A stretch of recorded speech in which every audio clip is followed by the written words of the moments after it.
And now, you're tuned in to RBLR, the home of Tampa Bay's Reveler Sports. Hello, everyone out there in Tampa Bay and beyond. This is James Knowles coming at you for RBLR Sports. And if I'm not mistaken, I'm here with someone who is rewatching the Rowdies game as we speak, someone who is taking in all of the notes, all of the highlights, in fact, the whole game. Carlos, is that correct? James, I refuse to live in a world where my Tampa Bay Rowdies were swept by Loudoun United. Therefore, I've decided I am escaping to an alternate universe and never leaving the world that I can create for myself in this magical machine here. Wow. Well, everyone who is listening to this tomorrow when it comes out, you are missing the live show and you are missing the YouTube show in which you can see how Carlos has taken himself out of our reality and into a better one. But Carlos, I hope that things are looking better there. I hope that Ecuador have won a World Cup on the men's and women's sides. And oh, man, I don't know what else. It's dandy over here. It's dandy. Ecuador won the last Copa America. We beat Argentina in the penalty shootout.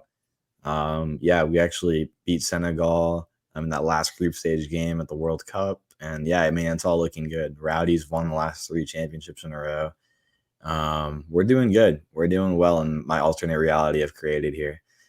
Significantly better than this Loudoun game, I'll tell you what. But yeah, on a reel, I can't see anything. I hope I'm generally close enough to my microphone where you are actually perfect can hear where me. you are. Okay, perfect. I will be taking this off in a minute. It was a good bit for a minute, but now it's getting uncomfortable. James, how's it going in your world? In the very real world, where the Tampa Bay Rowdies did in fact lose their second game to Loudoun United.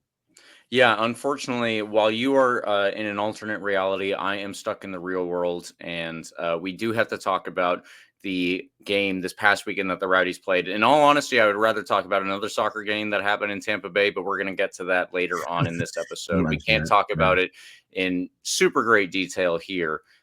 We will obviously do so on the RBLR Sun show, so please tune into that. But for the Rowdies, this past Saturday, as you mentioned, Carlos, we did lose at home to Loudoun United, meaning that we lost both games to Loudoun United in the 2024 regular season.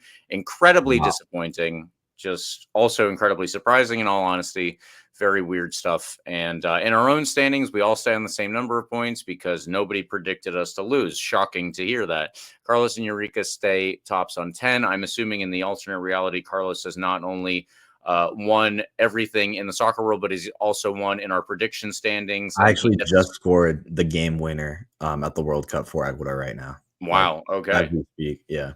So, well, there you go. Prediction standings aren't even necessary in this world, it sounds like. Yeah, no, I know I'm going to win every game. Well, speaking of that, we do have 2 games to preview coming up this week. We will have one on Wednesday, which is why we are recording on a Monday night, and why, if you are hearing this, it is out on a Tuesday as opposed to a Wednesday. So that first game will be on Wednesday versus Detroit City, and then there will be the second game that we will preview for Saturday versus the Miami FC. Both of those are at Al Lang Stadium, so I would just like to tell you, get to both games if you can. If you can only get to one, make sure you do that too, though. Make sure that you support the Rowdies. We have some team news to go over related to the Tampa Bay Rowdies, so please stay tuned for all of that. And, of course, like and subscribe to us on YouTube, any major podcast platform, and follow RBLR Sports on social media such as Instagram, Twitter, TikTok, Facebook, Threads, wherever at RBLR Sports. Carlos, I would ask you to do the quick recap. I don't know if you're stuck fighting some type of soccer battle here. I'll come back. I'll make my way back to reality. Unfortunately, I'll come back to the real world. James, your Tampa Bay Rowdies and my Tampa Bay Rowdies, all of our Tampa Bay Rowdies, America's team lost 2-0 this past weekend, James, to none other than Loudoun United. I never thought it would come to a point where we'd be swept by Loudoun United, but here we are. What a random subplot in the world of USL. That's crazy. Those actually, a couple of people in Loudoun United jerseys that I saw at Al Lang, they must have been having a good night. Yeah, absolutely. Anyway, Jordan Farr was in goal, unsurprisingly. Jordan Doherty was in front of him with Kleeman and Guillen making up that back 3. Pacific Nyongabiro was out right, and Blake Bodley was in for most of the game. Lewis Hilton and Chrysostomo were in the middle with Cal Jennings, Manuel Arteaga, and Joshua Perez playing up. The Rowdies dominated the first half somewhat. I would say we held the ball a lot more. We didn't create a ton of chances, but we were there. We were, existing. But it would be all for naught, James. It would be Loudon that would score the first goal in this one, hold on to that lead just until, we make another silly little mistake. One of our better players on the season made an incredibly silly decision to go in hard on a tackle, go in, chase down a ball that Loudon's goalie seemed to kind of already be on top of, tackled the goalie in the process. In the moment, I was like, hell yeah, Blake, like send a message, let's get the team riled up. But I forgot he got a yellow card earlier in the game, and there you go. One of the most incredibly dumb decisions I've seen from this team in a little bit. It's unfortunate. I really don't know how to describe that other than like silly. I don't know what was going through Blake Bodley's head. He's never really seemed to be a player that has serious mental mistakes like that on the field. But this was evidently one of them. And good Lord, I mean, making that tackle when you have a yellow card is beyond anything I've seen from Rowdy's players in a little bit. But here we are. We go down a player, and Loudon unsurprisingly scores another one. 2-0 to Loudon. Rowdies have a couple more chances while we're down a player, but nothing significant. Rowdies end up losing this game 2-0 to Loudon United, James. Loudon United, that, by the way, is not having, a terrible season by their standards. They're in 7th place. Any 7th place team, when we're in 3rd place and, with the roster we have, I feel like we should be pulling a win against a team like Loudon in particular. It's a little frustrating. Well, it's more than frustrating to drop those points at home, drop points away to them when we've only lost to them one time in our 11 matches or something like that before these 2 games this year. It's frustrating to say the least. Very time before this season. Yep. Yeah, very disappointing. Highly surprising by any metric. But here we are. The reality is we lost, and Louisville won again. If you're keeping track, they're still in 1st place. Standings update: 53 points from 23 games, 13 points ahead of your Rowdies, who now sit in 3rd place still with 40 points. The good news about Louisville winning is that Charleston lost because they played each other. So Charleston still has 49 points with 2 extra games having been played. So that's nice. Still a possibility for 2nd place. A significant missed opportunity to make up ground here, I would say, against Loudon. But whatever. I digress. Indy 11 still sits in 4th place, 5 points behind us with 35 points. Birmingham is in 5th with 35 points from 24 games. And Detroit City, our opponents on Wednesday, we'll talk about in a little bit, 34 points from 23 games. They had a win this weekend for the first time in a little bit. Yeah. So good for them. I mean, bad timing for us, I guess, but whatever. Going out west, New Mexico stayed up top with 45 points. They are, oh my goodness, 7 points out of Sacramento, who seems to be falling behind slightly here. Memphis is still in the West Conference, if you believe it. They're in 38 points, 25 games played. Oakland, 36 points, sneaking up the table, 24 games played. And Colorado Springs, I think, is still my kind of storyline of the season. Colorado Springs having their incredible second half of the season, or, I don't know, whatever point in the season we are. Incredible turnaround after having one of the worst starts they've had in a very long time. They're in 5th place, 32 points. And Las Vegas, another good story. They're tied 6th place, 32 points from 24 games played. Some fun little storylines out west if you want to keep an eye on, fun teams. Colorado Springs, one of them. Las Vegas, another one. Interesting stuff going on over there for 2 teams that started very poorly, especially Colorado, and the team in Las Vegas. Nobody really expected anything out of them, but certainly turning it around after a few miserable years for them. Good for them. I'm happy for them. James, let's go from being joyous and like jovial. Oh, that's so cute. Look at them. To talking about this game, because I don't know what the hell happened. I really don't know what happened here in this one. I mean, I could tell you about the impact of that red card. We can talk about that in a minute. I could talk about that for a long time because I really don't know what happened. That was absurd. It took us out of the game. Whatever. I'll come back to that in a little bit. Let's talk about the first half. Let's just start there. This is against a team that I think you and I and Eureka thought we would be winning against pretty easily. I think my official score prediction was 3-0 to the Rowdies. Ended up almost being 3-0 to Loudon. Almost. Yeah. But it would be Leggett in the 34th minute for Loudon. That puts them ahead 1-0. What the hell happened in that first half, James? They felt like we had a lot of the ball in the first half. Had a few decent chances. Joshua Perez had a good look at the beginning of the game, I remember. That could have changed, the rest of the game if that shot got slotted in. But how did you see this half playing out? Because me seeing this from Ralph's Mob, standing behind Ralph's Mob section, taking it in as a fan. I was just kind of waiting, I felt, for that first Rowdies goal to come, and I thought we'd just start pulling away. And we had the chances, I think, at the beginning, like we mentioned a little bit here, but it just never happened. And it was Loudon that surprised us in that first half. How did you see that play out? Because in my head, it was just surprising, shock. I couldn't really describe it. Yeah, I actually felt relatively similar to that. It was definitely not what I expected at any point over the course of the game, and I think that was a little demonstrated when I got into the post-game press conference. I wanted to talk to Robbie Nielsen and kind of get his feeling for this one as well.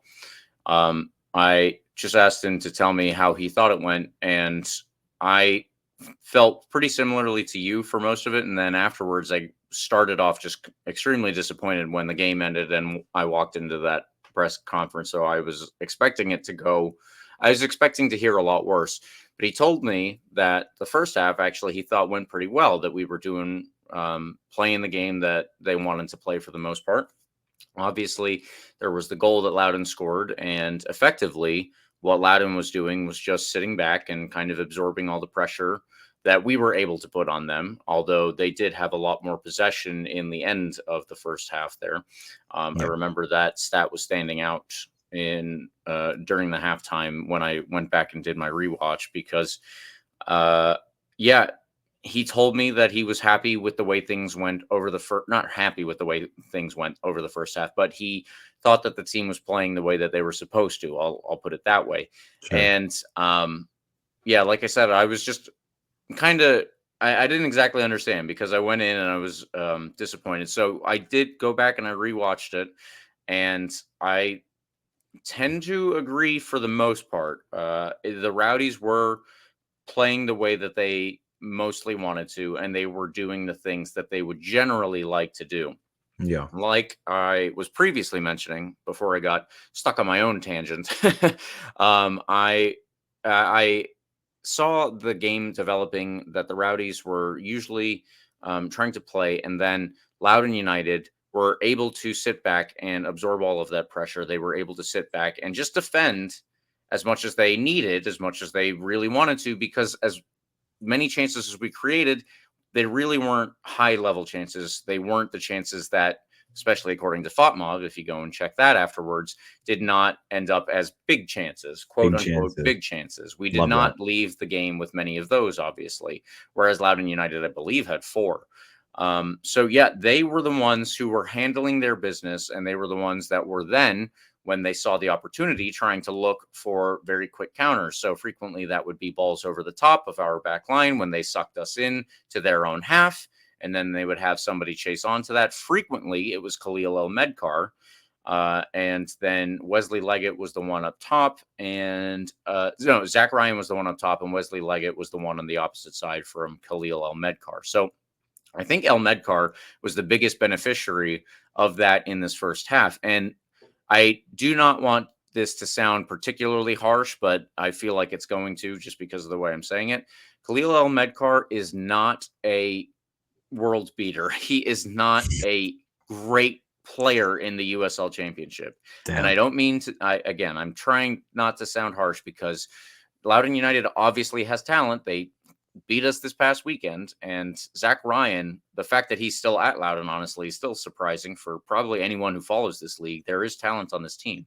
But if you're at Loudon United, it's generally because you are not one of the best players in the USL. I'm going to leave my summary of it at that, because if I keep going, it's going to get worse, I feel. But yeah, Khalil El-Medkar was made to look like a brilliant player in that first half. And again, he's just not up to the level that we frankly made him look out to be.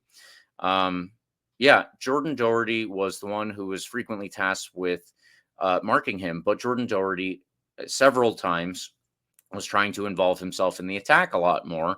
And this is where it ultimately played against us, and it ultimately hurt us in the end, especially off of the goal that Loudon scored. He got caught a little bit too high on the wrong side of his man, Khalil El-Medkar, and they played the ball right in behind where Jordan Doherty would normally be sitting if he was sitting deeper. Yeah. And it was El-Medkar who ran down the ball. He put it across, and there was Wesley Leggett free in acres of space to score. And yeah, the problem that we had there, we were too high up, and that was the one counter out of however many it was. Let's just throw a number of 50 out there. That's not what it was, but out of however many in that first half, that was the one, obviously, that we were too high to get ourselves back in position and adequately defend. As for all of our play, all of our patterns, all of the crosses that ultimately came from either the right or the left side really amounted to nothing. And that's kind of the big deal there. If Loudoun United are going to decide their game plan is bunker and counter, a lot of teams have played that against us. And it comes down to the players to try and draw Loudoun United out of that position, because the one thing that Loudoun has in their back line, especially the players that we saw this past weekend, is a good deal of height. I believe Jacob Erlinson is 6'4". I believe Yanni Lehrman is 6'2". And I'm forgetting the name of the final player, but he's another one who's still over 6 feet, if I'm not mistaken. So there is height in the back line. They are going to be able to receive all of those crosses and probably clear them out. That's just the nature of the game. Manuel Arteaga is a very good player, even with his head. He's also not over 6 feet tall. Cal Jennings is not over 6 feet tall. I believe I might be mistaken. He might be 6'1", but he's not. He's also not known for scoring with his head. I will put that out there. Cal Jennings can score with his head. He's not particularly known for it. So if all we're going to do all game is cross the ball in, it probably is going to lead to a lot less than if we try to do other things. And we really didn't see much of a switch up over the course of the entire game. In fact, we didn't see any real plan B.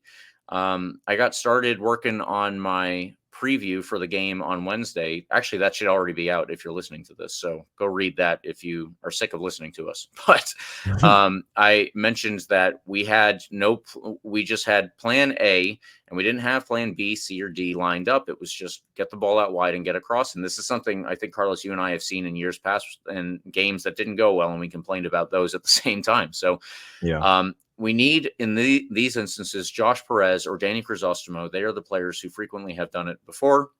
They will drop a little bit deeper, let's say to the circle on the halfway line, the center circle there, receive the ball from our defenders when we have it at the back, and try to draw a player out of Loudoun United's back line by pulling them onto Josh Perez or Danny Crisostomo's back while they receive the ball this way. They need to turn and find somebody who can then run into the space that was just vacated by the defender that should ideally be on their back. That is the back of Josh Perez or Danny Crisostomo. So we didn't really see much of that, and it led to all of the non-chances that Tampa Bay had. And as I said, this pattern really didn't change that much. The second half, which we're going to get to, we might as well just get to it now. The red card had a very big impact because obviously we were down a man. Then when we were down a man, that's when we brought on Damian Rivera. Damian Rivera is a player who's a lot more direct with the ball at his feet. He just likes to dribble it. That's why we love to use him as a super sub. Defenders are usually tired when they have to deal with him. Then suddenly you've got this guy who's going to be a mazy dribbler running at you. It's a lot harder to do in those instances. It's a lot harder to do without bringing him down, and he's earned at least one penalty, if not two.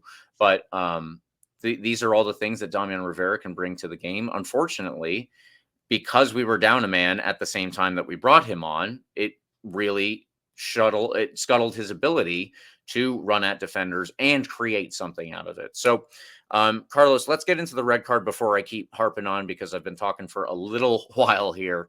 But yeah, that's where I saw this game kind of fall apart for us. And then it really, really went downhill in a hurry. Yeah.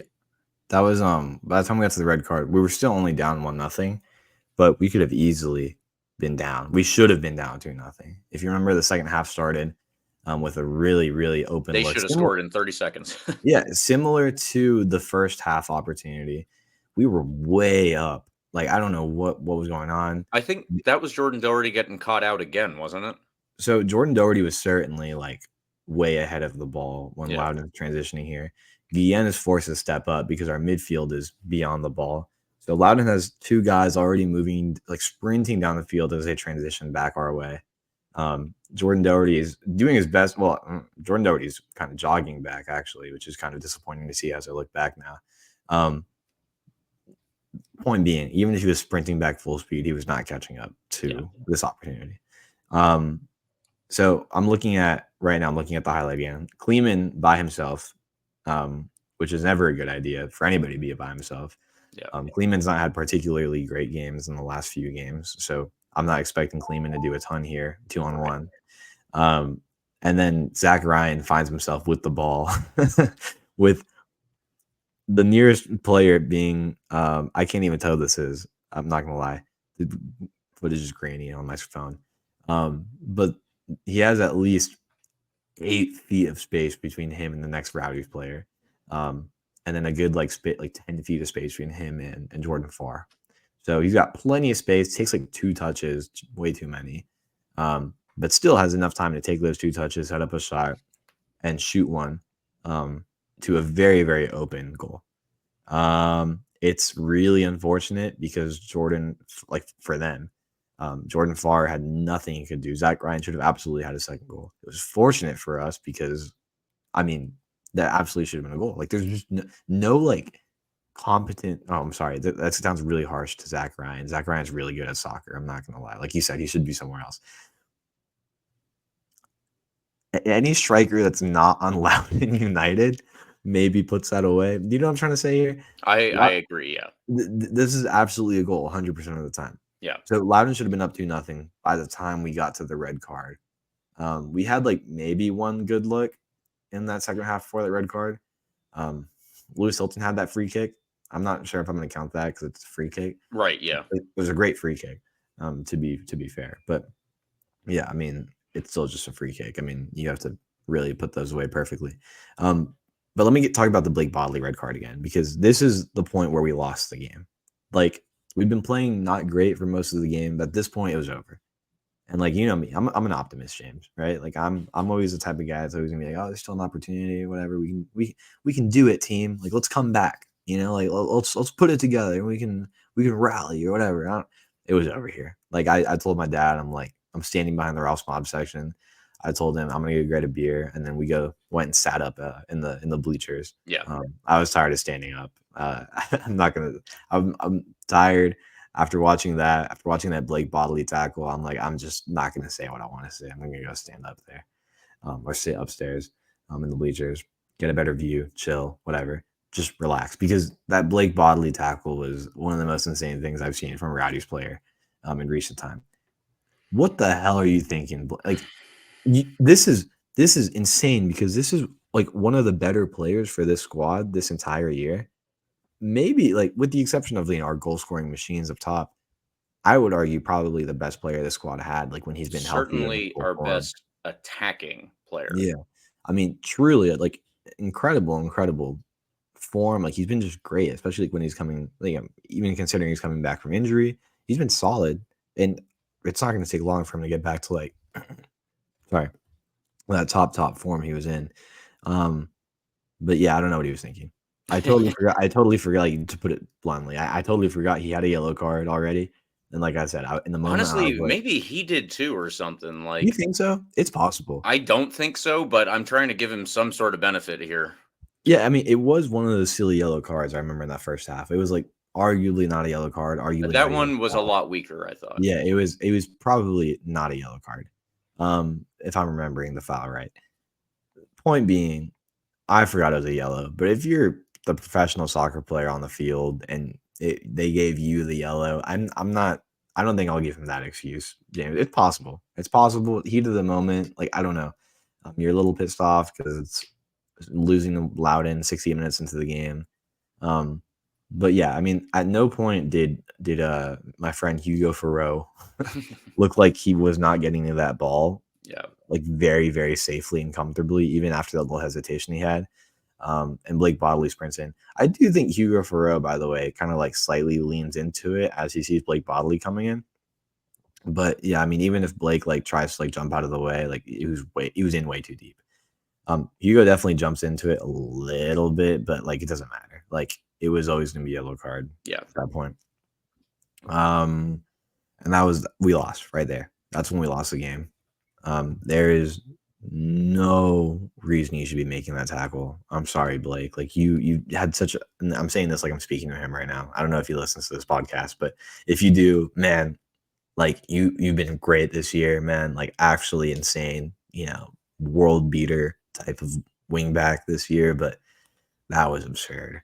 Like, man, like there was no need for that. And at that point, like we hadn't been playing particularly great, like I've been saying, James, but there was still always like a really good opportunity, a really good chance that we come back because it's Loudon and we're the gonna get Rowdies. something. Yeah, I mean, you're gonna have at least more than a few more chances. There's still another half hour left in the game. These kids are gonna get tired. You're gonna bring in Damian Rivera, right? You're gonna bring in these super subs that come in and make differences. Nate Worth has had great games, obviously recently. Thinking about that game winner against Charleston. Hell, I mean, the kid, Endry Mustali, 6'4", giant kid of a striker, comes in and plays well, I think, actually, for his limited minutes down a man. Hell, I mean, he might have came in and made a difference if we were tied still, or sorry, if we had the same amount of players on the field still. I mean, there's a lot of things change immediately when you go down a player. You're down a goal, obviously. It's going to be a lot harder to come back. It's a lot harder to create opportunities, obviously, when you're down a player, let alone like defend, right? Loudon obviously takes advantage of that. They score again in the 70th minute, like 10 minutes later or so.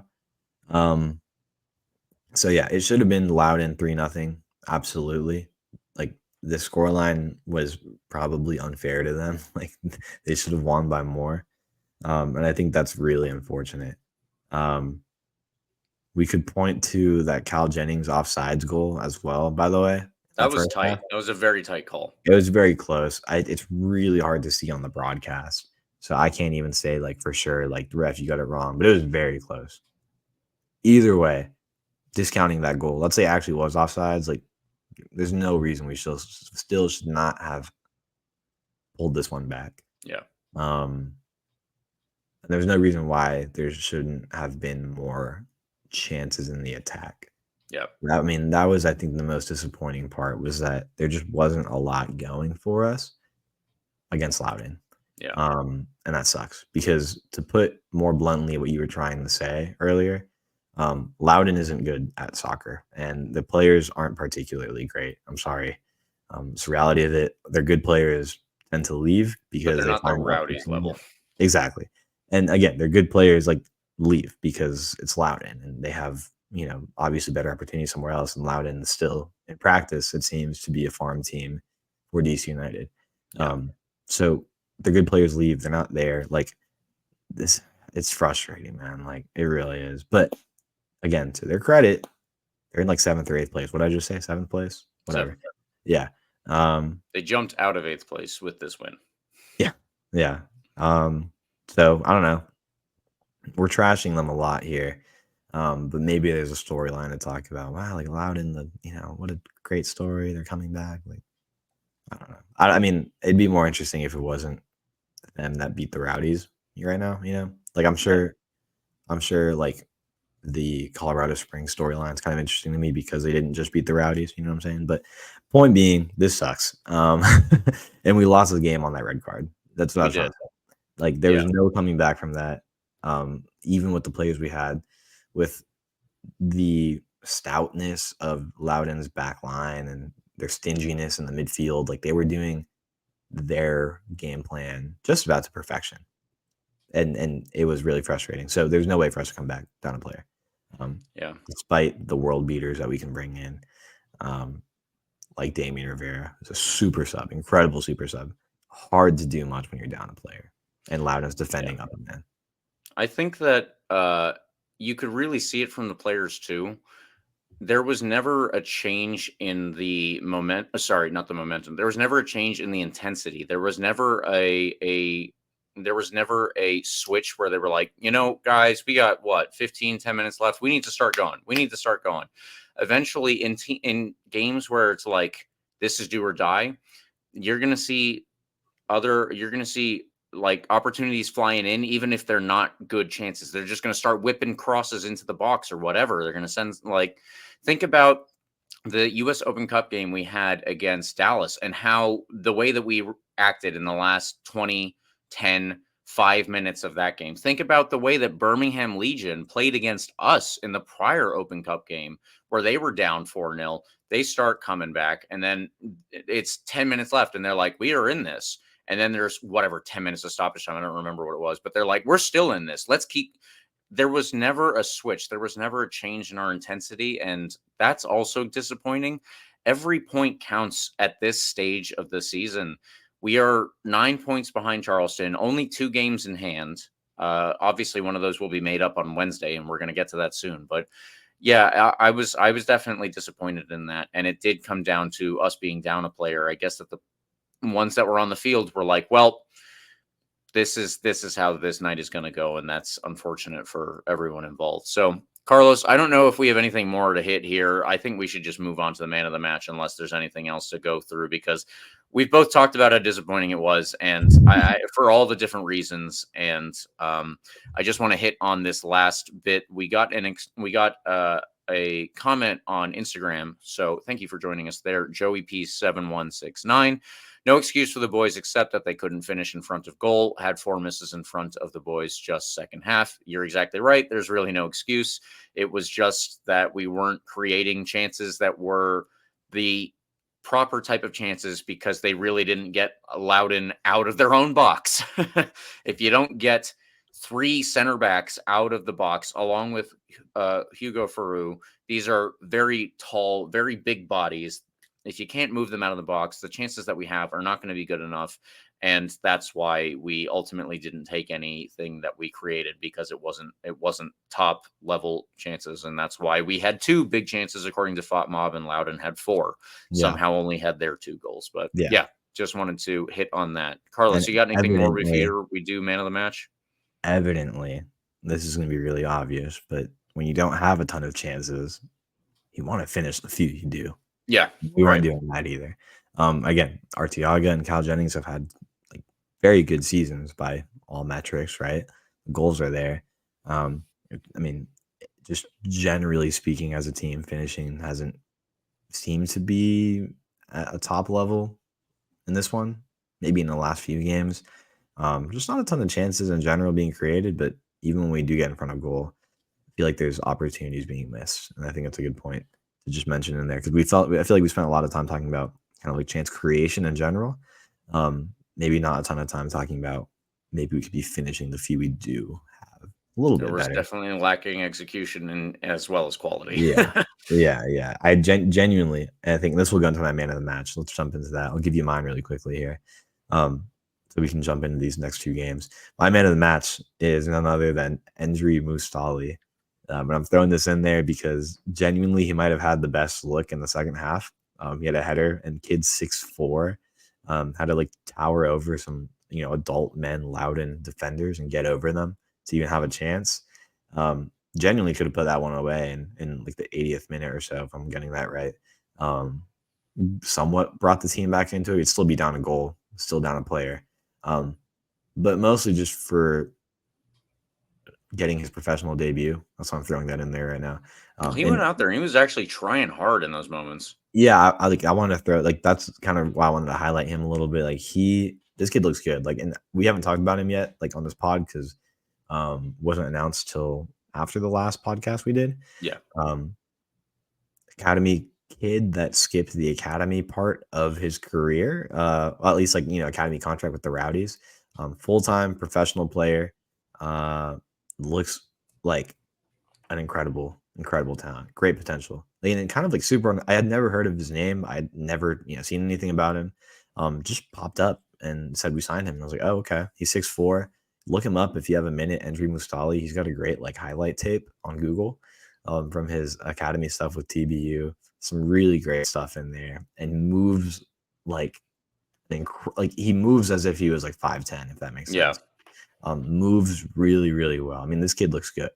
So keep an eye on him, obviously, if you're a Rowdies fan, because he could get genuine, significant minutes, contribute significantly with his size. There's a real role for him in this attack. Just based off his size alone, his mobility, there's a serious role for him to come in later in games, I think, and make an actual serious impact.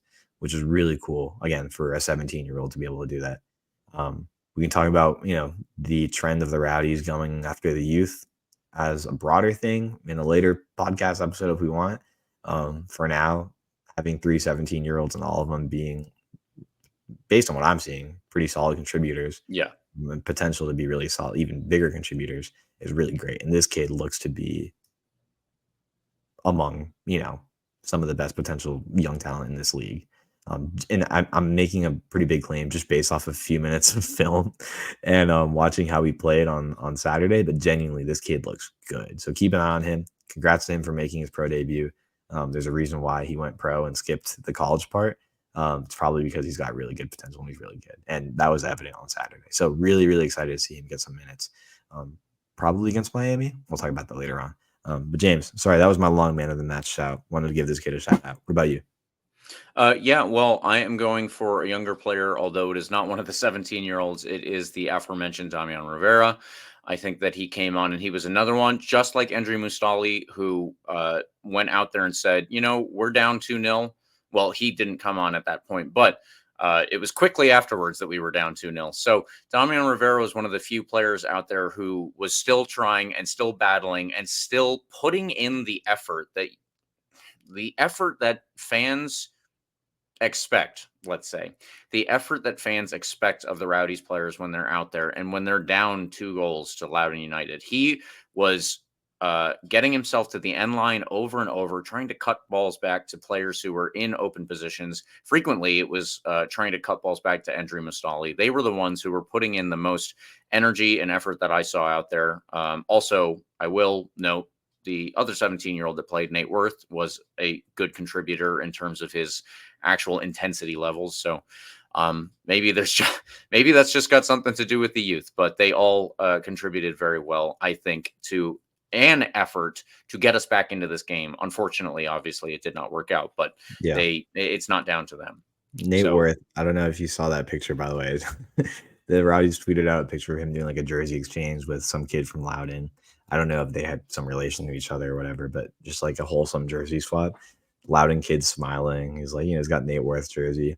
Nate's standing there, and it's supposed to be like a wholesome post, but Nate looks like pissed off. Yeah. This kid's a competitor, and I love to see that. I mean, if I saw one, this kid like smiling, like everything's dandy and good after dropping points like that to Loudoun, I feel like this kid's a competitor, and these kids in general, man. Like I'm really happy with what we've been doing, because they're not just, these aren't like I've jokingly called them. It's not like internships, right?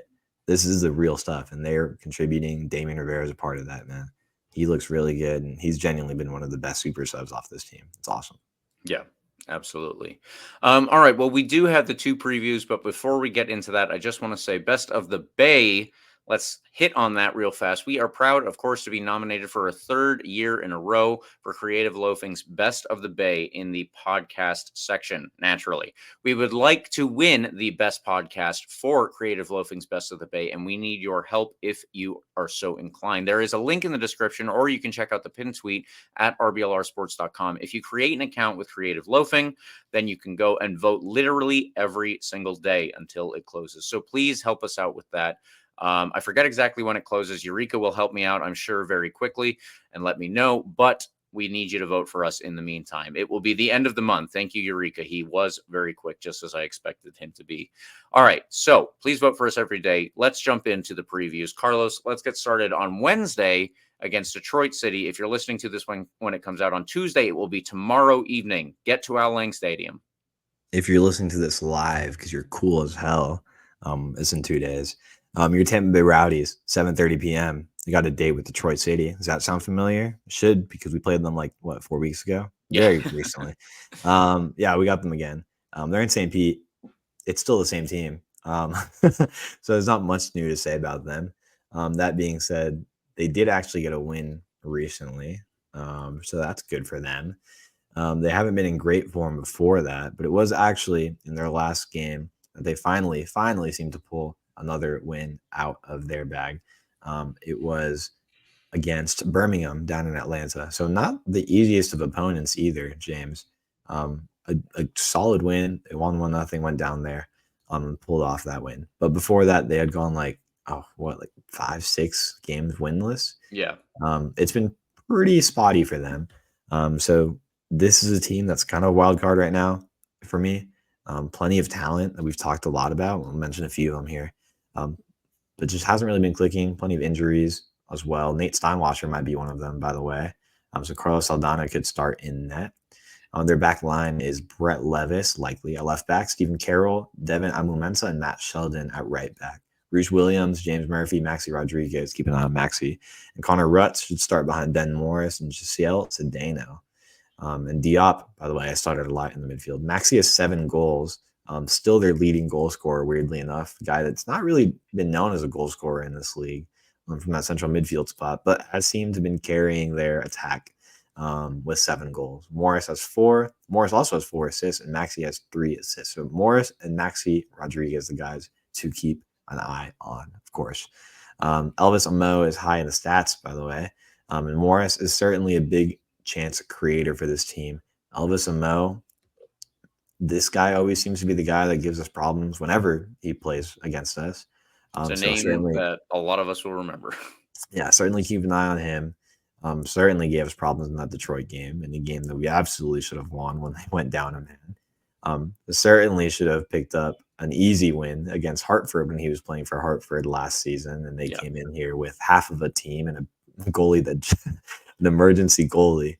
That Hartford team was scrappily put together literally like a day before the game, and Elvis Amo is the reason why it was a much, much tougher game than it should have been.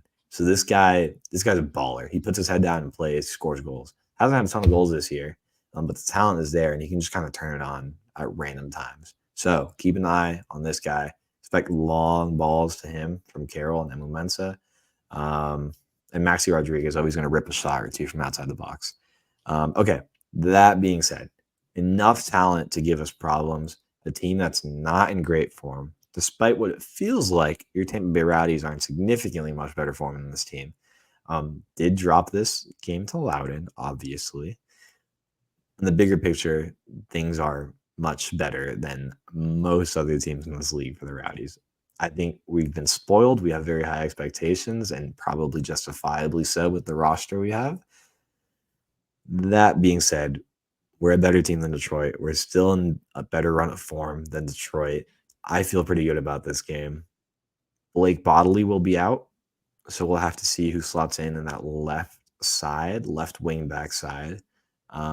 We have heard word that the Rowdies are looking to go pick up a player to reinforce the squad. Maybe it's on that left side. James, we saw a player over the weekend at Al Lang Stadium, a guy by the name of Ryan Spalding. We did see him there. Yeah, we saw him walking around the stadium. Coincidentally, he plays on that left side. I don't know. Keep an eye on that. He was walking around the stadium. Maybe he's just on break. Maybe he's going back to his team soon enough. But yeah, I mean, he was just, lollygagging around the stadium in his shirt and everything, saying hi to fans. Like, oh, shoot, that's Ryan Spalding. People were saying hi. Spalding Sanity, as I like to call him. Keep an eye on him. It would be nice to recreate that. Yeah, maybe we have another run with him. Who knows? We have Damien Rivera down here already, New England loanee. That's true. Bring back another. So yeah, I mean, who knows what will happen with that left side? It's pretty thin in the depth chart right now without Blake Bodley on that left side. So I mean, Eddie Manjoma maybe moves out there. I don't know. It'd be weird, but they'd be able to scrap together a team that still should beat this Detroit team, in my opinion. James, would you agree? I would generally agree. I think that this is a team that will rely on being defensively stout, much like Loudoun were this past week, of course. And they will try to probably find long balls when and where they can from Stephen Carroll and Devin Amumensa, the 2 center backs. They will play the ball up to Ben Morris, who is their English number 9. He plays as a striker, but he actually is the man who has the most chances created on this team. That's usually not the case. They are usually the finisher, the number 9. So you should expect him to pretty much involve himself in the play that leads up to the goal. I don't know if he's got 4 assists, so that's not a ton, but I don't think Detroit City actually has a reputation this season for scoring a ton of goals in general. Keep that in mind. Yeah. So Ben Morris will be the player that we need to shut down, as it were. But the other thing that we can do, of course, is when we're out of possession, we can try to put them under pressure and press and win the ball in good positions, try to score that way. Maybe something that could have worked a little bit better against Loudoun United. I know that we did press when out of possession, but I don't know that it certainly didn't lead to any chances. So I would like to see that a little bit better here. Carlos, let's do our predictions for this one, and then we will talk about the next preview really quickly. I'll let you start this. Yeah, kind of do that. We kind of have to do these sort of rapid fire. There's 2 games in a week. That's kind of fun. But yeah, I'm gonna say we come out of here with a 1-0 win. Yeah, I think we're Closer still than gonna you usually call it. Yeah, I mean, look, we're reeling a little bit. I think this team might have a confidence hit recently with this loss. Maybe not. Playing at home, which is always a bit easier. And I don't know. I don't think this Detroit team has the roster or the run of form or the talent to really like give us too much of a headache. That being said, we just lost to Loudoun United at home 2-0 with a red card, and we don't have a left wing back at the moment. Really, right? So I don't know. I mean, we're gonna play the same system we play. We're gonna have to slot someone in over there. Maybe it's someone new. But like, yeah, I think it's gonna be a win. I just think it's gonna be a little close, a little scrappy. And I wouldn't be surprised if there's more than a few yellow cards in this one. It feels like a scrappy game. Wednesday night, right? Yeah. A weird one. Our only Wednesday home game of the year, by the way. The rest are gonna be all Saturdays. I'll be there. You should too. After work, come in your work clothes, post work happy hour at the stadium. Why not? Or wear Rowdy stuff to work. Yeah, exactly. It's like what, $3 beers, $3 hot dogs at the game. So get dinner over there. I don't know. Yeah, I don't know. We'll come out of here with a win, James, but it's gonna be close. It's gonna be a scrappy one. Yeah, this won't be a game for big minutes for the young kids. Yeah, that'll be the Miami game. I'll talk about that in a little bit. But yeah, 1-0 win, scrappy win. Cal Jennings doesn't get rotated much or anything. He's going to need to pull off, a silly little Cal Jennings run and finish against this team. Yeah, I could see this being a scrappy game, but just as you said, I could see this being a very good night for a beer and hot dog dinner. Check it out, folks. It sounds great to me, in all honesty. $3. Yeah. Oh, yeah. I am also going to predict a win for this one, a 2-1 win, while Eureka is going to predict a 2-0 win. So he actually has the greatest margin of victory for us, and we can all hope that he's right in the meantime. Absolutely. I will take the preview for Saturday. So as we said, there is the Wednesday game. There is the one then on Saturday, also at Al Lang, the Rowdies host the Miami at 7:30. So you should be at that one too. If you can only be at one, again, make sure that you get to that one. Sadly, this team are really not posing any threats this season. The Miami have 8 losses in a row. They are, in fact, winless since April. That is a 16. run of 16 games. 16 games that they have not won. Having healthy rivalries is important in the USL. I really think that it's unfortunate what's happening with this club down there. At the same time, it is worth noting that I guess their form doesn't really impact that many fans. That's unfortunate, but it is the case. It is another factor in why this is not the most healthy of rivalries. I would really like for the Rowdies to have a healthy rivalry down south. The Fort Lauderdale Strikers, Tampa Bay Rowdies, for instance. That's a great old-time derby, but we don't have anything of that sort right now. And I hope that in the future it does kind of get to that way. I think because the Miami have done so poorly this season, they are kind of going back and forth between their goalkeepers. The last 2 games, Kadeem and Jay has started in net, although we might see Daniel Gagliardi too. I don't know. I don't know which of those it'll be, Gagliardi or Njay. I couldn't tell you. We will just have to wait and see. They recently sold a center back, so we are likely to see a back 3 of Alejandro Mitrano, Dalton Knutson, and Nicholas Cardona. They will sit behind Junior Palacios as the kind of left wing back, Manuel Bota and Gabriel Cabral in the center, and Roberto Molina as the right wing back. Up top, we should expect to see Alan Gavilanes, Frank Lopez, and Rocco Genzano. If you remember back to our last game against them, Alan Gavilanes and Rocco Genzano were the two players really of note. They were the two players of worth on the team as far as I saw it, and they actually did cause us quite a few problems. So just remember that when we're out there. I hate using this phrase because I did it multiple times at the beginning of the season. And when I did, we would go out and draw or, in fact, lose games. But regardless, this is simply must win. Both of these games, we really want 3 points. This one, if we do not win this game, there is something wrong because this is a very bad team right now. For all of the reasons that we've just gone over, I hope that there will be more investment in this team going forward. But right now, it is very bad. And if we cannot win this game, that is 3 points that we have lost. That's what that means. 3 points lost. And I cannot expect that the fan base will react well to that. So come on, let's win this game. No draws. Their last game was 1-1 until the 80th minute, and it finished 5-1. A loss for Miami, a win for Memphis. Please, let's win this one. Carlos, I will literally jump into the bay and we'll record it and put it on Twitter. All right, you and I will jump into the bay if this is not a win. Whoa, if it's not a win, okay. James and I will jump into the bay. I'm sure there's a safe place to jump from next to the stadium. If we don't win this game, I'll bring my bathing suit just in case. I don't think that'll happen. I'm not going to lie. I think we win this game very comfortably. It should be 3-0. I'm going to say it's 2-0, though. Okay. It's going to be my official prediction. It's going to be a comfortable 2-0 win. Yeah, I hope Gagliardi's in net, man. So you could just whiff a ball like he did when we played down in Miami. Man, that's a goofy guy. In DI, their other goalie, he's not good at soccer either. I'm not gonna lie. He played better when we played him than Gagliardi, but it was a really low bar. Yeah. I'm sorry, that's really mean, but man, if we just pepper the net enough, there should be a few goals in there. Lewis Hilton could get a couple long-range bangers if he wants in this one. Yeah. Jordan Doherty could get his long-awaited goal from the back line. This is a game where it's highly possible that the young kids get more minutes later in the game when we're up 2-0. I'm hopeful.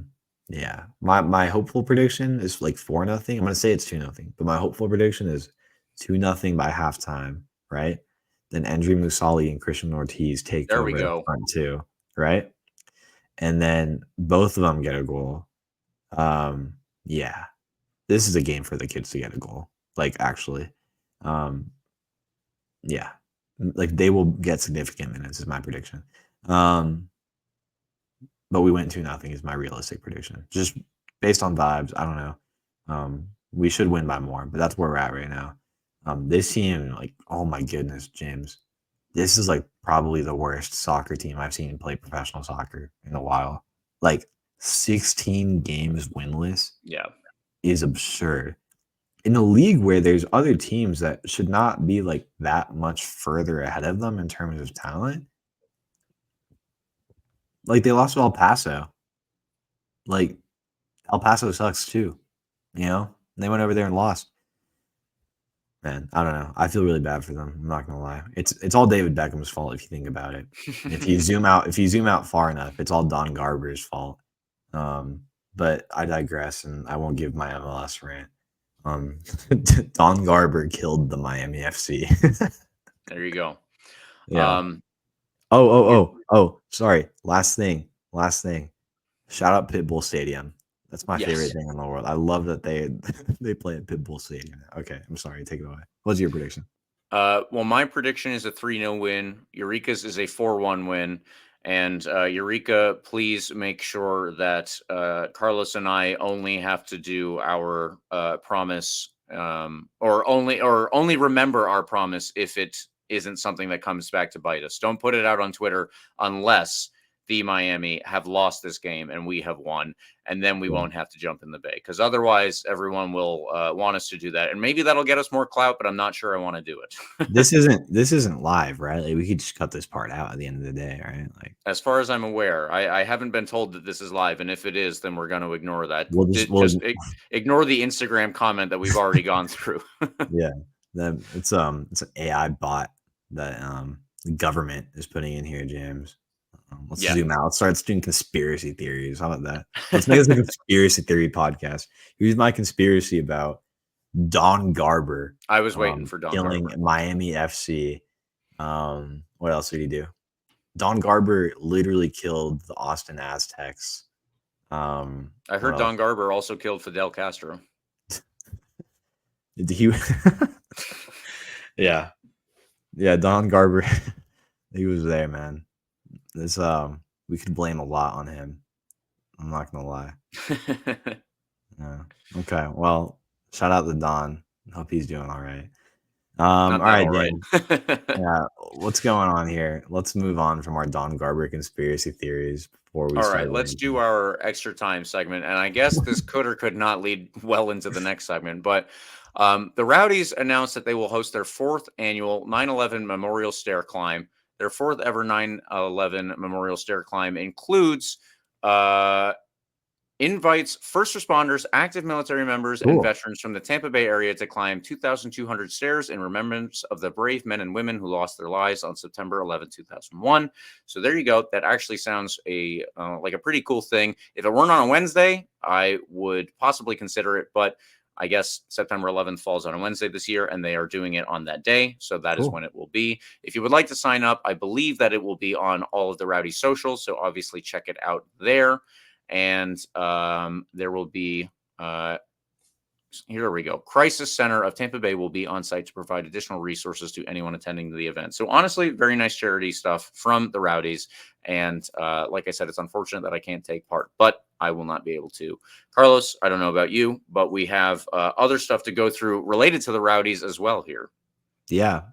Some kid, they assigned the guy plays soccer. He's 17. His name's Endry Mustali. 1 letter off from Endrick. Coincidence? I don't know. He's really good at soccer. He's 6'4". Again, look at his highlight tape online. Look up Endry Mustali and just take a look at his college recruiting page. This kid can ball. And because of his height, he genuinely he is playing kids. Obviously, he's a kid himself, but the kids look like they're 10 against him because he's a monster and he moves so well. This kid genuinely has so much potential. Keep an eye on him. Obviously, he played. Obviously, he was my man of the match. Very, very good kid, good player. Yeah, I mean, it's kind of fun to have a Christian Ortiz, Endry Mustali, top front two. I feel like that could be fun. Yeah, I wish we had more Open Cup games against slower league teams. We can get them more minutes. But point being, this kid's gonna be good, and I genuinely think. Actually, I know I say this a lot, but actually, he's going to be a contributor on this team this year. Comes in late games, knocks a couple goals in. I actually feel like he can get a few goals this season, just based on what I saw from him this past week. Really, really good stuff. Speaking of kids that came from the Rowdies, James, another kid is out in Germany. His name's Santiago Castaneda. He moved to Paderborn in the second Bundesliga. If you haven't seen that on Twitter, talked about that on Rowdy's Twitter a little bit. He scored this weekend actually and helped his team move on to the second round of the DFB Pokal, or as I like to call it, the German US Open Cup. Yeah, so he's doing well over there. I'm glad he is getting minutes. It's great stuff. It's great, Rowdy's clout to have a kid over there getting significant minutes, and on a team that is pretty big over there, and scoring. So good for him. That's awesome. James, you were at another soccer game in Tampa this past weekend, not on Saturday, but yesterday, as we record this live, on a Sunday. Tell me about that. Yeah, so the Tampa Bay Sun began their first ever season, their inaugural season, that is, with a 1-1 draw against Dallas Trinity. I will say I was disappointed that it was a 1-1 draw, but In all honesty, Dallas looks to be the other really good potential team in this USL Super League, as far as I'm aware. We will see how everything shakes out, of course, but they do seem to be the other team outside of the Tampa Bay Sun that has a good amount of talent on it. The Trinity were the better team in the first half, while the Sun were developing themselves and getting into the game. Second half, we were much better. I think we were much better organized, and that is when we scored the equalizer. I was hoping that we were going to get a late winner. Unfortunately, that doesn't actually happen as frequently as all of the highlight reels that we see on YouTube would lead us to believe. But regardless, the game was literally crazy. It was sold out. It was packed. Every single aspect of the stadium was packed. The team arrived to the stadium on a water taxi, and then the water taxi came and picked people up from Armature Works and took them to the stadium. You could also cross the river via the bridge from Armature Works to Blake High School. That is what my wife and I did, and we didn't want to wait in the line, but it was a great time. Regardless, there was so much atmosphere.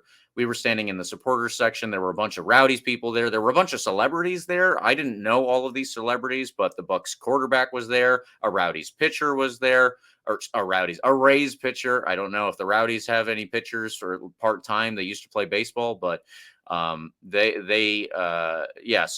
pitcher was there, quarterback was there. There were former U.S. men's national team players that were there. The USL Super League president, she was there. Amanda Vandervoort was banging on the drums.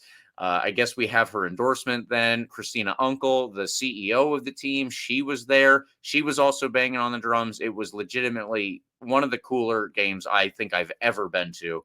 It just would have had that tiny cherry on top if we had won the game, but it was so great, and I would recommend everybody who can go to a Sun game in the future, please do so. We will definitely get our first win coming up very shortly, hopefully this Saturday. And if you want more preview related to the Tampa Bay Sun, if you want a review of this game that actually goes into depth of how everything went, check out Liz and Tom covering the Sun for RBLR Sun, RBLR Sports. Yeah.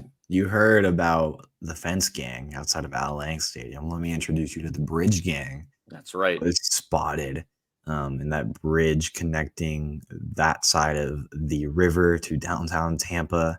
It's kind of fun. Saw pictures of like 4 or 5 people up there standing on the bridge watching the game up there. Yeah, that's a cool scene. I'm picturing a world where the Sun make the final and every seat sold out and the bridge is shoulder to shoulder. And oh my goodness, there's a scene there. The parking garage right there. Yeah, good stuff. Tampa Bay Sun, 2 stadiums, 2 waterfronts, 2 soccer teams. It's fun.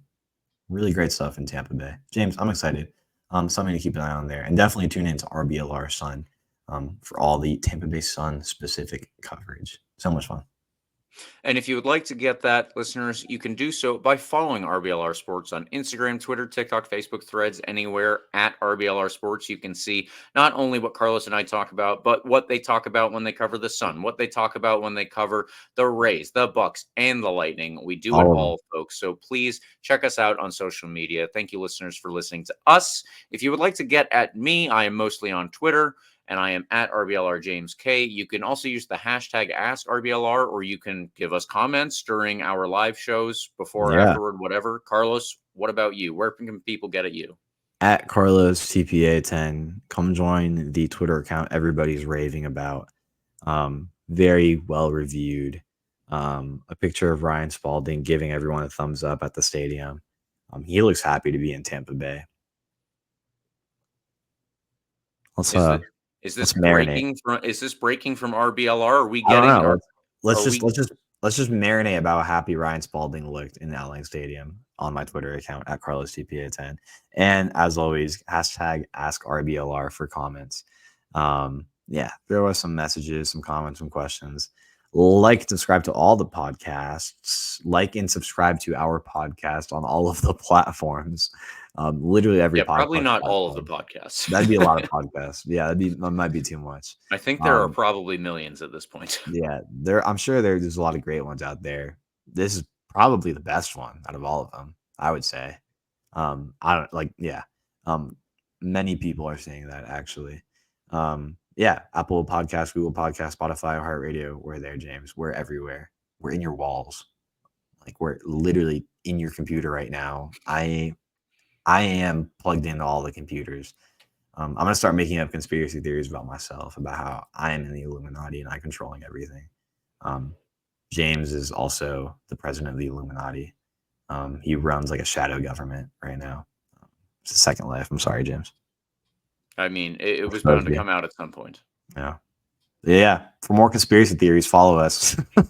We also do Rowdies content sometimes. Yes, sometimes. But thank you, listeners, for tuning in. We always appreciate when you do. And we will see you next week, hopefully with 2 more wins and 6 more points in the bag for the Tampa Bay Rowdies. In the meantime, come on, you Rowdies. Don Garber faked the moon landing.